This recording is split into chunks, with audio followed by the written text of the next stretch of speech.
What is going on, guys, and welcome to a brand new video concept. This is going to be a walkthrough from the moment you get off Tutorial Island to the moment you have 1 mil cash.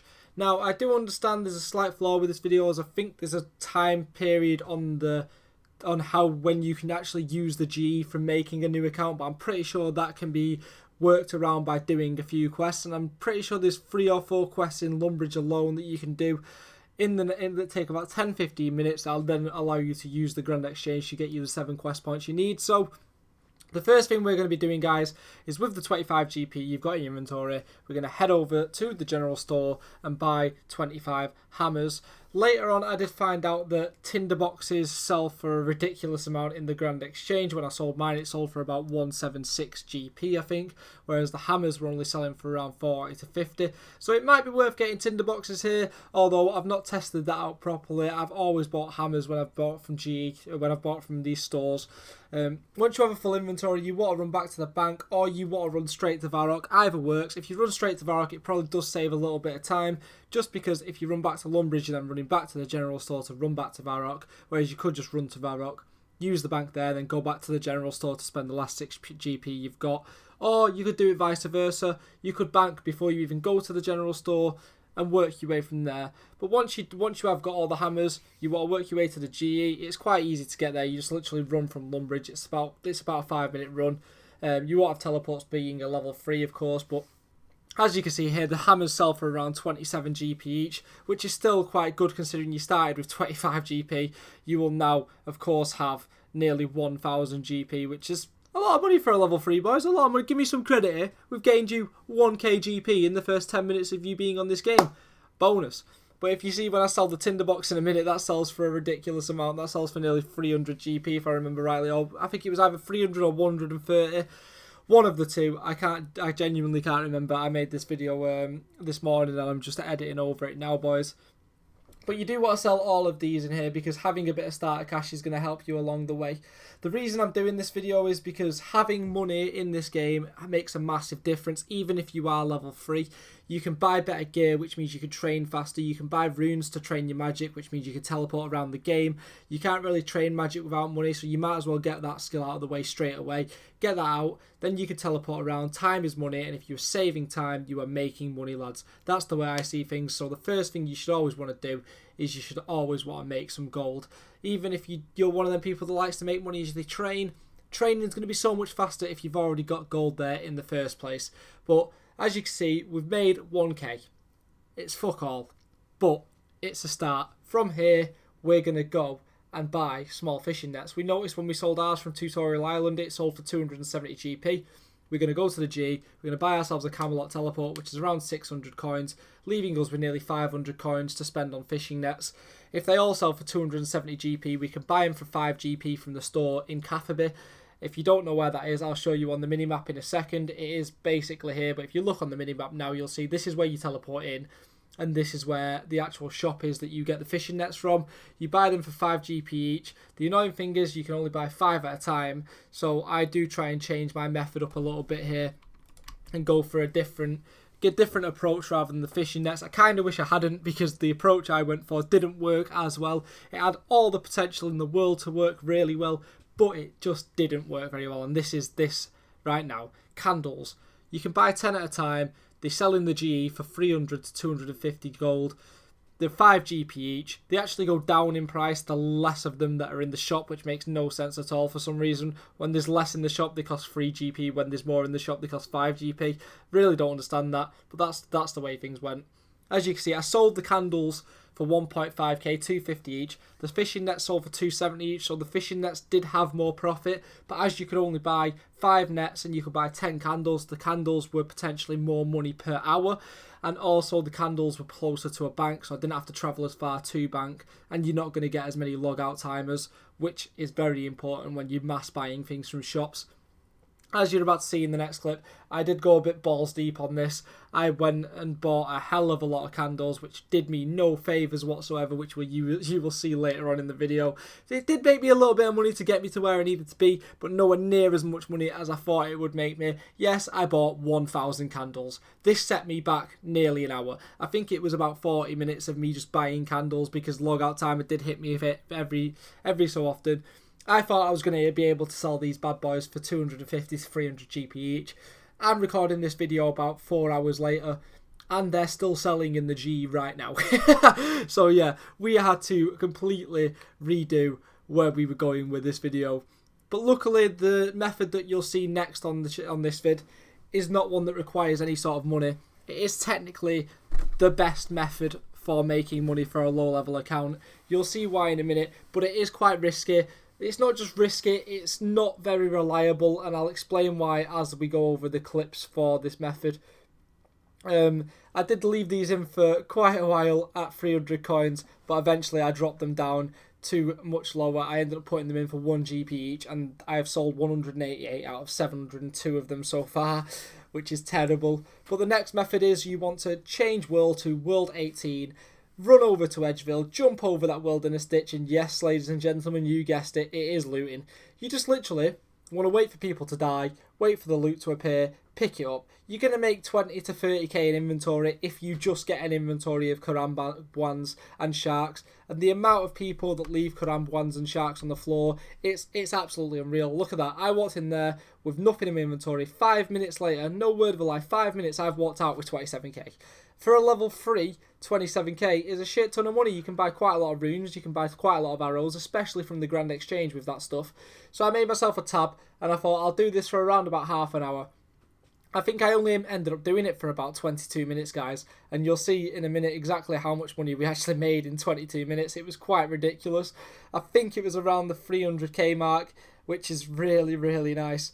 But for 22 minutes work with no requirements whatsoever, a 600k an hour money making method right here, and that's just bog standard. That's if you don't even get lucky. Sometimes you'll get lucky, so you might pick up a Darrock piece, or you might pick up like a ballista or something stupid like that. I've seen crazier things happen. I've seen people loot AGSs, if you know what I mean. It's a 1 in a million chance, but it could happen to you. If you don't go, you never find out, and you'll never know really. But yeah, this is what you are looking to make just off things like food, van braces, red DI chaps, short bows, recoils, them sort of things, all the things that PKers don't pick up when they kill someone. They'll pick up the coins, they'll pick up the big money items, and yeah, we sold it all and we got exactly 300k, which is really nice. It's a big jump. We went from having 30k to 300k in 20 minutes, which is ridiculous. So the next money making method I'm going to show you is one that does require money to make money. It's not an amazing money making method, but it is quite a chilled out one. It's very relaxing. It can be very AFK. I'll show you 2 ways of doing it. One way is really AFK, where you don't really have to pay any attention. You could be playing on your main while it's happening, or you could be playing another game. And that is unicorn horns. You buy them in the G for around 400 each. They sell when you crush them for around 500 each. So all you have to do is get them out of the bank, use a pestle and mortal on them that you'll buy from the GE as well, and bam, make unicorn horn dust, and then sell them back to the GE for 100 profit per one. You can't really go wrong there, guys, to be fair. You really can't go wrong. It's completely AFK. Well, I wouldn't say completely. You have to get them out of the bank here and there. It's mainly AFK, though. All you do, get them out, use them, and it'll just go through slowly. As you'll see in a minute, I'm sure I'll demonstrate in a clip. For some reason, this clip's dragging on a little bit, but yeah. I think I did a full 2 inventories of unicorn horns, and I'm saying they make around 40k per 600, which isn't bad really when you think about things. 40k per 600. 600 probably takes you around 20 minutes to do, maybe 10. It depends which method you use. One method is 3 times faster than the other, but the one that's 3 times slower is a lot more AFK. So as you can see, you can click them once and it'll go through on its own, or you can just spam click them. And as you can see how much faster that is when you spam click them. It does 2 per tick basically. So every 1 tick on the game, you'll get 2 unicorn horn dusts. And if you change over at the last minute, then you can do the bottom row as well, which is just a little trick that I was doing. I think a full inventory was taking me less than 10 minutes. A full 600 was taking me less than 10 minutes to do. And we increased our cash stack from 330 to 370-ish, I think.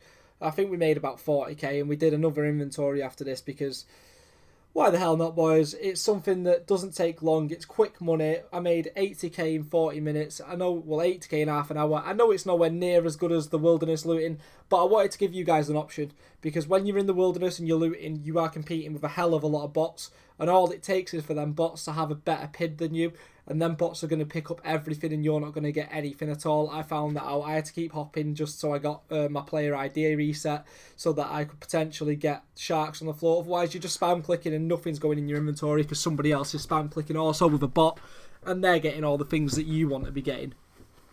The same goes for my final money making method. It's nothing to do with PID, but there are a lot of bots that abuse this as well. So it's kind of hit and miss, but I think this last money making method that I'm about to show you after we sell all the unicorn horn dust is by far the best money making method with no requirements you can do on this game. It can be potentially 1.1 mil per hour if you get lucky enough, but as I say, bots do it as well because bots realise that it is also such a good money making method, so people are going to abuse it.